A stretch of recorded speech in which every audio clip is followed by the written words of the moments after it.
Mesdames, Mesdemoiselles, Messieurs, bonjour. Merci de nous rejoindre en direct au stade du Hameau à Pau, un stade du Hameau inondé du fameux Betsau de Pau, le fameux beau soleil de Pau qui ne fait pas défaut aujourd'hui alors que, souvenez-vous, au mois de novembre dernier, pour la réception de Toulon, il y avait un brouillard à couper au couteau. Et bien aujourd'hui, les conditions de jeu sont excellentes pour cette 14e journée du championnat de France de première division qui va opposer dans quelques instants pour le compte de la poule 2 l'équipe locale de la section paloise à l'équipe de CAB-BG.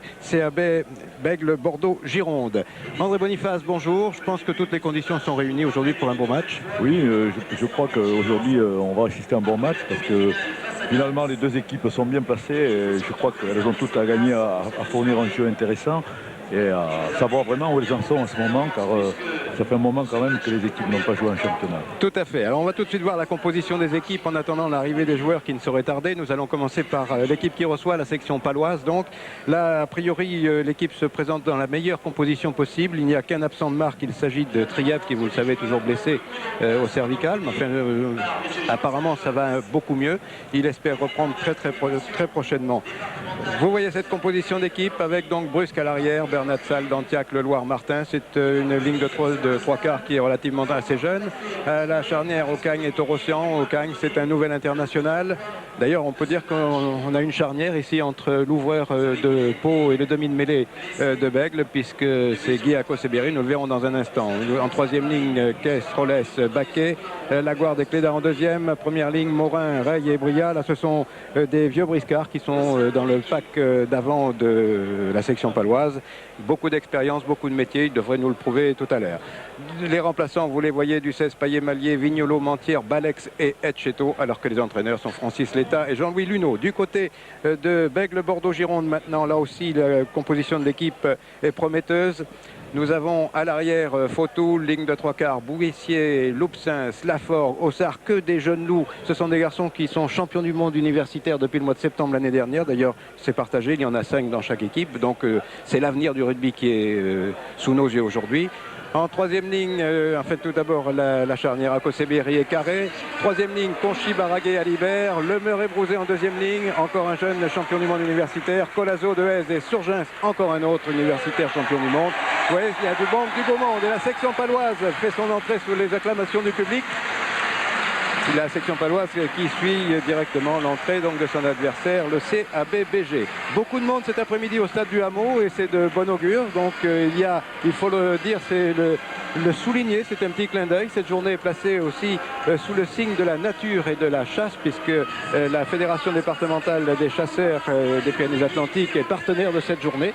Dans cette journée qui marque aussi l'ouverture de la pêche à la truite dans la région. C'est quelque chose de très important entre la palombe au mois d'octobre et la truite au mois de mars. Eh bien, ce sont deux événements qu'on n'aime pas manquer dans la région. Oui, mais il faut constater qu'il y a tout de même du monde quand même malgré tous ces événements et en plus malgré la télé.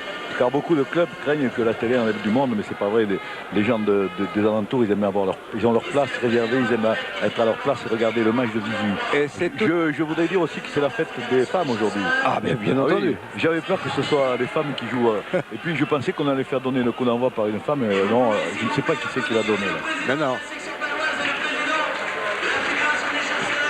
Eh oui, bien entendu. Ouais. C'est le président de la Fédération des chasseurs qui donne le coup d'envoi. C'est tout à fait logique puisque les chasseurs, je vous le disais à l'instant, sont partenaires de cette rencontre aujourd'hui.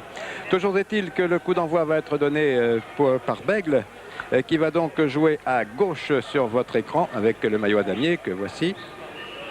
Et c'est parti maintenant pour 80 minutes alors que l'arbitre de la rencontre est M. Daniel Gillet du comité de Périgord-Agenais et il est assisté de M. Lagonel et de M.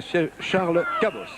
Avec un premier coup de pied en touche, mais il y avait une intervention au préalable de M. Gillet qui va permettre à la section paloise de se dégager.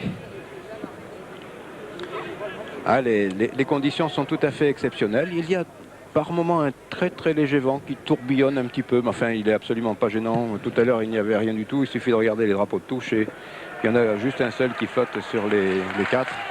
Et ce n'est pas grave. Nous revenons sur la ligne médiane. Moins d'une minute de jeu. Je pense que les deux équipes en présence ici je ne veux pas dire qu'elle joue gros, mais enfin, nous en sommes à la 14e journée. Donc, il faut maintenant jouer serré, car les deux équipes qui occupent, je vous le rappelle, la 2e et la 3e place ne sont séparées que par un tout petit point, 29 pour Pau et 28 pour Bègles, Bordeaux, Gironde. Les Béglés qui partent à l'attaque maintenant, qui sont à l'intérieur du camp palois, mais apparemment la pression paloise est là. Ah, il y a des petites fautes de main, peut-être un petit peu de pression en ce début de match. Rien d'exceptionnel pour l'instant. Je pense que nous sommes dans le round d'observation. Oui, mais l'intention de jeu était très bonne. Les Béglés ont attaqué en première main avec un bon soutien à l'intérieur. Je crois que c'est ce qu'il faut voir dans le rugby. C'est la vérité. Torossian pour Torossian qui faisait bonne garde derrière sa mêlée alors que l'introduction était d'Akoseberi et intervention de M. Gillet. J'ai pas vu la faute. Et où, Gérard? Moi non plus. J'étais en train de regarder sur mon écran. Et il nous manque Michel Lamouli, que l'on salue. Michel Lamouli qui nous est précieux, la preuve. Et Michel Lamouli qui aujourd'hui est en train de diriger un stage d'arbitre. Ah bon. Et qui vous demande de l'excuser, mon cher oui, André. Je l'excuse, mais bon, il nous manque quand même. Ah, tout à fait. Il a un œil infaillible. Il nous aurait donné la raison de la pénalité. Enfin, j'ai vu l'arbitre qui faisait signe qu'il y a quelqu'un qui a écroulé la mêlée. Exactement. Enfin, on lui fait confiance, comme d'habitude. Allez, c'est une première tentative par Fautou. Fautou qui est le buteur de cette équipe de Bègles, Bordeaux, Gironde. Fautou, la balle s'élève. Non, elle passe à droite des poteaux. Fautou qui pour l'instant en championnat réussit 11 pénalités et 10 transformations, soit 53 points. Mais dans cette équipe, il n'a pas joué tous les matchs. Ça c'est très bien joué de la part d'Ocagne. Ocagne qui a donné un petit renvoi magnifique. Dommage que c'est Dantia qui avait repris cette balle superbement et qui n'a pas donné assez vite à Ocagne qui s'est replacé à l'intérieur. Mais encore une fois, les intentions de jeu sont très bonnes. Il y a une petite faute d'appréciation de Dantia qui aurait dû redonner sa balle à Ocagne et s'est replacé par la suite. Là, on revoit au ralenti. Ah oui, c'est tout à fait c'est dommage. Mais les intentions étaient très bonnes. Ce renvoi au 22 était intelligemment joué. Là, la mêlée de Bègles s'est relevée et semble souffrir un peu en mêlée sur cette introduction paloise. Ah, je vous disais tout à l'heure que du côté palois, il y avait de vieux briscards. Ce sont des gens comme Rolès, comme Quette, comme Baquet. Quoique Baquet, c'est un tout jeune, au contraire. Mais Laguarde, 29 ans, 30 ans. Le capitaine Ray Le Talonneur, 32 ans. Ce sont des garçons d'expérience. Et comme en plus c'est un pack qui est très soudé, qui est très solide, il l'a prouvé, souvenez-vous que l'année dernière ils ont été quand même finalistes du Manoir, demi-finalistes du championnat de France. Très dynamique, c'est un pack très dynamique. Tout à fait. Très technique et très dynamique en même temps. Parce que la mêlée de Bègles est beaucoup plus lourde à mon avis, mais ça n'a rien à voir, le poids et le dynamisme c'est quand même deux choses différentes. Oh, il y a quelques kilos d'écart, il n'y a pas grand-chose. 17. Tu m'es pesé ce matin ou cet après-midi? Ah, c'est écrit là. Allez, les Palois qui sont toujours à l'attaque, qui sont à l'intérieur des 22 de Bègles-Bordeaux. La prise de balle en touche était superbe et l'enchaînement était très bon. Il aurait fallu que la mêlée ouverte soit beaucoup plus spontanée et là, les trois quarts palois auraient pu enchaîner. Enfin, les intentions de jeu sont bonnes. Voilà, vous avez vu le troisième ligne centre, Rolès donner ses consignes à ses partenaires, lui aussi. Et intervention de M. Gillet, une nouvelle fois, on a relevé la mêlée, mais peut-être pas du bon côté. Oui, mais c'est Bègles qui souffre en mêlée. Et pourtant, Surgens, Colazo, De S, c'était quand même une première ligne costaud. Hein. Mais là, ils souffrent, ils ont deux petits piliers en face, Bria et Morin, qui sont des vieux briscards vraiment, et qui connaissent ce métier. Ils ne s'occupent pas beaucoup du ballon dans la partie, mais la mêlée, c'est quand même... pour eux, quand vous dites des petits, pour des piliers, ils font quand même 1m80 et 1m80, c'est pas mal pour des piliers aujourd'hui. Mais combien ils pèsent 105 et 102. Ouais. C'est beau, oui, ils sont bien fichus. Ah, mais de l'autre côté, Surgens, lui 1m83, 115 kg et Colazo 1m85, 108 kg. Effectivement, c'est les petits kilos en plus de tout à l'heure. En attendant, c'est une première tentative de pénalité qui est tentée pour Pau par Ocagne, nouvelle internationale.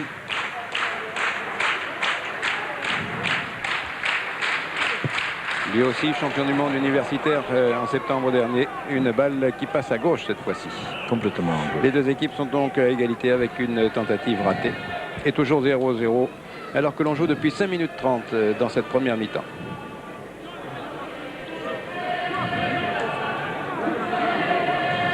Enfin, ce qui fait plaisir, comme vous le soulignez, malgré la télévision en direct, les tribunes sont pleines. Et nous en parlions tout à l'heure avant le match avec Alban Monga du côté du CABBG et du président Labourdette pour la section paloise. Eh bien, lui, il est heureux qu'une nouvelle fois la télévision soit présente ici au stade du Hameau. Ça n'a jamais, bien au contraire, gêné le guichet en quelque sorte. Non. Bien au contraire. Alors que là nous avons une poussée tout à fait remarquable des Palois, et on disait tout à l'heure que c'était un pack très soudé. Il est en train de le montrer ici. Ouais.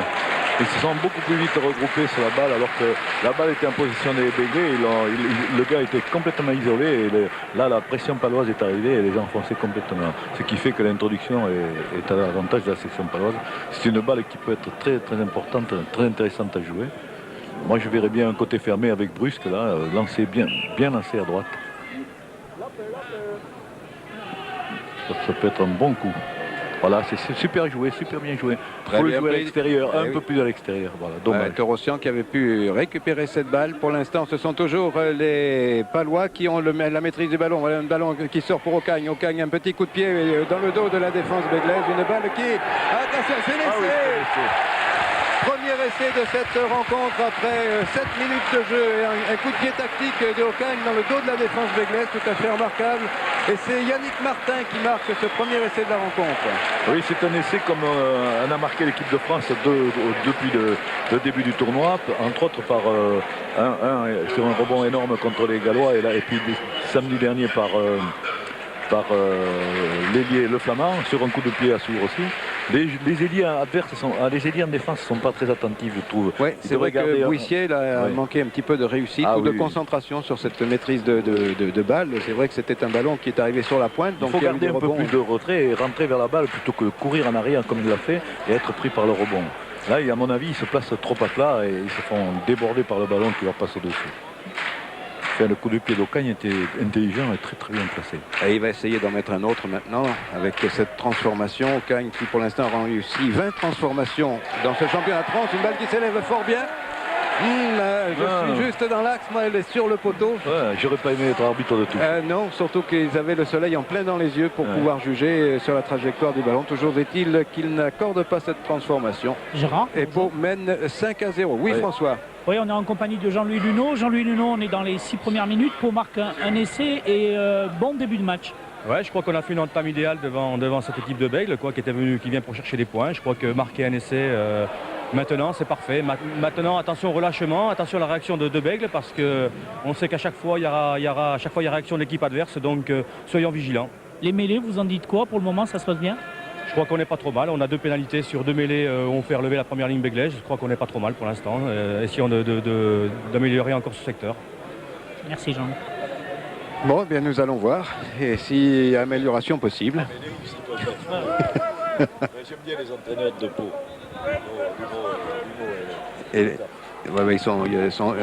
Ils sont parfaits, il n'y a pas de problème. Maintenant, sur cette touche, ce sont les Béglais qui récupèrent cette balle. Ils sont face au poteau à 25-26 mètres de la ligne de but paloise. Et ils sortent le ballon par Akoseberi avec une tentative de drop. Quelle passe à droite du poteau. Cette tentative de Michael Carré. Michael Carré qui est encore un jeune, lui aussi champion du monde universitaire, qui est capable de jouer à plusieurs postes. Il est polyvalent, il peut jouer au centre, il peut jouer à l'ouverture, il peut jouer à l'arrière. Mais là, sur ce drop manqué, Brusque a pensé que la balle allait attraper le poteau et a loupé complètement le ballon, ce qui fait qu'il y a une mêlée très très importante et super valable pour les Béglés. Ils souffrent toujours en première ligne. Akoseberi qui a pu donner pour Carré qui s'y reprend à 2 fois, mais il avait le soleil dans les yeux sur cette balle haute. Ceci peut expliquer cela, ce qui permet en tout cas à la défense paloise de se regrouper. Et sur le môle qui s'effondre maintenant, intervention de M. Gillet. Ah oui, mais la passe d'Akoseberi a été mauvaise parce que le paquet d'avant de Pau fait souffrir. Il a effondré le môle qui était en train de progresser, donc c'est une pénalité. C'est bizarre que dans le rugby, il faudra reviser cette règle, car faire tomber quelqu'un au rugby, c'est important. Et faire tomber un môle, ça devrait exister aussi, quoi. Bon, c'est la règle. Oui, mais dans la mesure où il y a progression, il ne faut pas gêner la progression. C'est ça aussi l'esprit offensif. Mais quand un 3/4 perce, il progresse, l'important c'est de l'arrêter et de le faire tomber. C'est vrai aussi. Oui, c'est ça. Alors il y a 2 choses différentes. Non, mais un jour peut-être qu'on s'apercevra qu'il faudra réviser ça, quoi. Voilà, une nouvelle tentative qui va être faite par toujours Fotou, Oui. à 22 mètres à peu près à gauche des poteaux. C'est tout à fait facile, assez facile, comme celle de la maison toujours à l'Angleterre. La balle s'élève. Cette fois-ci, elle réussit. Bon, mais ça équilibre un peu le match et c'est bien, ça reflète bien le jeu qu'on a eu jusqu'à présent. Là, les Bégués, depuis 2 minutes, avaient repris le match à leur compte. Les Palois, après leur essai, se sont un tout petit peu relâchés. Et je pense que là, ça va repartir des deux côtés. On va citer quelque chose d'intéressant. 12e minute de jeu, 5-3 en faveur de la section paloise face à Bègle. Bègle que nous appellerons Bordeaux l'année prochaine. Mais pour l'instant, c'est toujours le CA Bègle, Bègle-Bordeaux, Gironde. Sur cette remise en jeu, la balle dans les mains des Béglés. Les Béglés qui reculent sur une poussée encore très collective des Palois, qui sont toujours très soudés. Balle qui est toujours dans les bras des Béglés, mais est-ce qu'elle va le rester? Une balle qui doit être lâchée. Non, elle sort. Une bonne récupération, bonne conquête des Palois. Avec Dantiac pour Brusque. Brusque qui joue magnifiquement. Au pied magnifique. Qui donne un coup de pied superbe pour son ailier qui marque.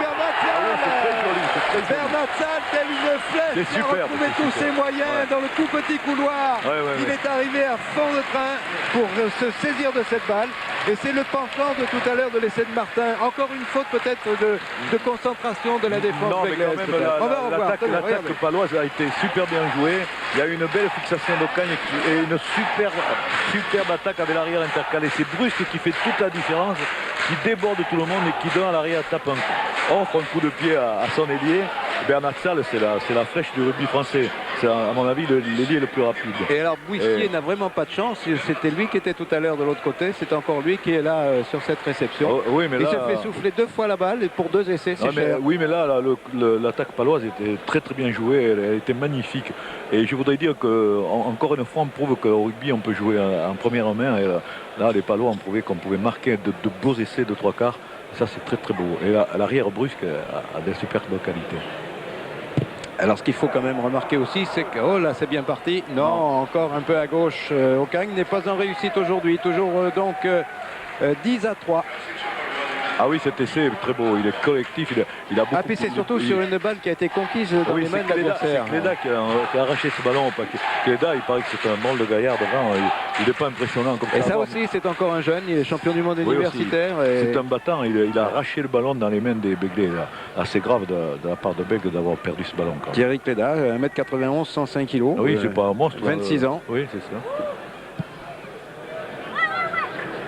En tout cas, nous disions que déjà la dernière fois, enfin plusieurs fois, que cette équipe de Pau avait un énorme potentiel offensif, mais aussi défensif.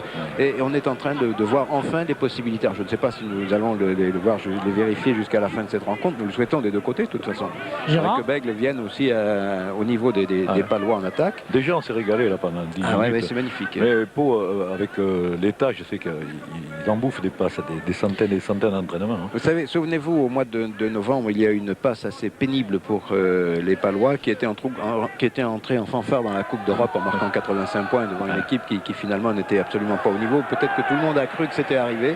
Et puis ensuite, il y a eu les déconvenus. Souvenez-vous, en Irlande, il s'en est fallu d'un tout petit rien d'ailleurs pour que la ça remet les pendules à l'heure. Et ça a permis aux entraîneurs de remettre les choses à leur place, les têtes sur les épaules. Et depuis, grâce à un très gros travail qui a été fait, eh bien, cette équipe est revenue. Elle est deuxième maintenant dans la poule. Je pense que la qualification ne devrait pas échapper à la section paloise. Et pas plus qu'à Bègle, qui a aussi d'énormes moyens. Beaucoup de moyens, mais il faut les exploiter. Gérard, pour l'instant, peut-être oui, François. peut-être une petite réaction du côté de Christian Lantin. Bègle a déjà pris 2 essais en un quart d'heure, difficile. Logique à partir du moment où on est défaillant en conquête, que ce soit en mêlée ou en touche. Donc à partir de là, je crois que c'est très difficile de s'opposer au jeu de Pau. Bon, la seule chose, on est à 10-3, il n'y a aucun break de fait, il faut réagir et si on veut revenir dans le jeu. Merci. Eh bien, revenir dans le jeu, pour l'instant, ça n'en prend pas le chemin. Ce sont encore les Palois qui progressent sans arrêt, sans perdre le ballon. Et vous le voyez, on veut faire vivre cette balle sans arrêt. Et on n'hésite pas à ouvrir. Voilà qui est bien joué. Et une nouvelle fois, Dantiac qui est là, Dantiac qui revient à l'intérieur. Et on va repartir en diagonale maintenant. La défense béglaise est en train de s'organiser. Mais la balle est toujours pour Pau. Torossian qui sort peut-être mal cette balle, mais elle est toujours paloise. Alors que là, il y a un plongeon. Non, monsieur Gilles, voilà, tout à fait. Les plongeons sont interdits. Qui a été prise, ça a été une balle qui a été prise encore au Begley. Hein. Les Palois, ils ont des bras solides. Ça fait 2 fois qu'ils leur piquent le ballon. Mais là, sur l'attaque précédente de Pau, c'était très joli. Il y a eu ce soutien. Je disais un mot. Oui, il y a eu ce soutien à l'intérieur. Là, on a eu l'impression qu'on revoyait jouer un peu au clan l'autre jour à Brive. Ouais, mais ça, c'est le vrai rugby. Je crois que Pau est de l'avis unanime, c'est une des équipes qui a l'un des meilleurs volumes de jeu du rugby français. Et on l'a vu là, ce soutien des troisièmes lignes, c'est la vérité en rugby. Lorsqu'un 3/4 attaque, c'est pas un risque s'il y a quelqu'un à côté de lui pour l'épauler et pour attraper une balle s'il est pris, etc. Là, on l'a vu, cette action, elle est vraiment la vérité du rugby.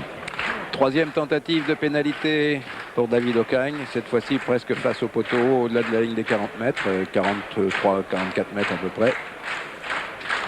La balle s'élève, Oui, centre des poteaux. Ah ouais. 13-3. Ah bien pour l'instant, le score est normal hein, parce que c'est quand même la section paloise qui arrive à élargir le jeu, qui produit le plus de volume et puis qui essaie de jouer le rugby. Bègle pour l'instant, il joue un petit peu en pagaille. C'est pas une grande équipe qui vient gagner un pot là. Non, mais les Palois sont invaincus sur leur terrain cette saison. Hein, de toute façon, il ne faut quand même pas l'oublier. Ils ont réussi à gagner 2 fois à l'extérieur, ce qui n'est quand même pas mal, même s'ils ont gagné. Là, encore un superbe coup de pied tapé par. Oh dommage. Dommage, oui, la part d'Ocagne. Oui, mais Ocagne a encore joué très très intelligemment. Ça, ce sont des petits coups de pied à suivre qui font vraiment la peur à l'adversaire qui monte très vite en défense. Et là vraiment, c'est un coup de pied à suivre qui était bien dosé. Dantiac a loupé ce ballon de très peu. Quoi. Il y a eu un petit problème, on réclame le soigneur de Bègle Bordeaux. C'est un coup de pied offensif pour reprendre la balle. C'est pas un coup de pied pour aller plaquer un adversaire et essayer de le percuter. C'est un coup de pied vraiment offensif. Quoi. Alors on parlait des jeunes au début de cette transmission. Des jeunes, il y en a, et il y en a qui sont encore sur la touche des deux côtés. Du côté palois, par exemple, il y a un certain Land qui est un tout jeune, qui est junior, bon. qui a marqué 6 essais. Il est en 3e position au classement des réalisateurs dans ce championnat de France à l'heure actuelle. C'est un très bon joueur. C'est un très très bon joueur. International junior et qui a fait de l'athlétisme, qui a des qualités superbes. Et il y a des garçons comme Clavry, comme Souverby aussi, Souverby qui est un tout jeune aussi. Et c'est très très bien. Du côté de Bègle Bordeaux, eh bien, on n'est pas en reste. Il y a encore là aussi de très très bons joueurs qui sont en attente et en devenir. C'est dommage, mais là, les intentions de jeu sont très bonnes. Et Torossian est un très très bon animateur là. À ce moment, Torossian a perdu 5 ou 7 ou 8 kilos. Il est devenu beaucoup plus joueur et le jeu de la section paloise passe beaucoup par lui. Alors qu'avant, il s'arrêtait un peu à lui. Maintenant, je crois que c'est devenu le leader de l'équipe. Alors Siland a marqué 6 essais du côté palois. Il faut souligner qu'en face, Bouissier, l'ailier droit, a lui aussi réussi 6 essais pour Bègle au cours de ce championnat, de cette première partie. Allez, Akoseberi qui va ouvrir. Un grand coup de pied maintenant en avant pour Carré. Dans les bras de Brusque. Papa, il fait peut-être un en avant que dit. Voilà. C'est dommage. C'est peut-être un petit peu le vent ou le soleil, je ne sais pas, mais Brusque, bon, il a des qualités, il a montré ses qualités formidables dans le jeu. Il a manqué 2 ballons en suivant, mais c'est pas grave parce que je sais qu'il est capable de se rattraper là-dessus, mais ce qu'il a fait dans l'offensive, c'est encore plus beau. André ? Oui. Ouais, les joueurs se sont plaints plusieurs fois du ballon qui volait beaucoup parce qu'il y a quand même pas mal de vent en l'air. En l'air, peut-être. Et ils ont fait signe au banc de touche que le ballon avait tendance à voler, à prendre des trajectoires difficiles. Il peut y avoir un essai pour Bègle, il peut y avoir un essai. Oui, cette fois-ci, c'est la réponse du berger à la bergère. Non.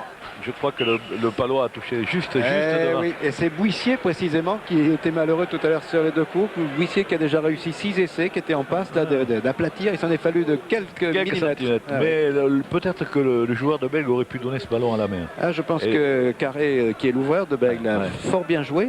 Il a vu le coup, il a vu le trou. Il y avait un petit décalage quand même à la main. Je pense que c'était jouable. Là, il aurait mieux fait d'essayer de donner ça. Bon, mais enfin. Une remise en jeu paloise. Oui, une balle qui est récupérée par Pascal Morin. Et ça sort avec Torossian qui peut donner derrière pour aucun coup de pied. Oui, mais bon, on le sent que le ballon est pas. C'est un vieux ballon d'autrefois, ça, il a fait la guerre de 14. À mon avis, il faudrait le changer. Si les joueurs se plaignent, bon, je pense qu'on n'est pas dans le rugby pro et presque pro, on doit avoir quelques ballons de rechange. Ouais, non, il n'y a pas de problème. Mais c'est vrai qu'il a l'air de voler. Il y a quand même du vent. C'est par moment. Cette fois-ci, on voit les drapeaux de touche qui commencent à flotter, effectivement. Alors moi, je suis parti au second, il y a 2 heures, il y avait un peu de vent, il est arrivé ici. On voit bien des drapeaux de supporters dans l'axe du terrain. Là-bas, effectivement, le vent a l'air beaucoup plus violent sur les côtés. Donc, en bas, on est protégé par les tribunes. Ah oui, c'est un très bel enchaînement. Encore Brusque qui donne une superbe balle. Non, mais la section joue un très très bon rugby. Et c'est Yannick Martin qui est poussé en touche. Ouais. Encore Brusque était venu dans ce côté fermé. C'était le renversement de Torossien, a été très bien joué. Et la section est beaucoup plus incisive dans les actions. Et là, c'était un bon coup à faire. Il aurait fallu peut-être qu'un centre vienne aussi dans le renversement. Enfin, les intentions de jeu sont très très bonnes. Allez, une remise en jeu par Laurent Dehaze pour Bègle Bordeaux. Et une balle qui a été conservée par les Béglés. Bien, c'est bien.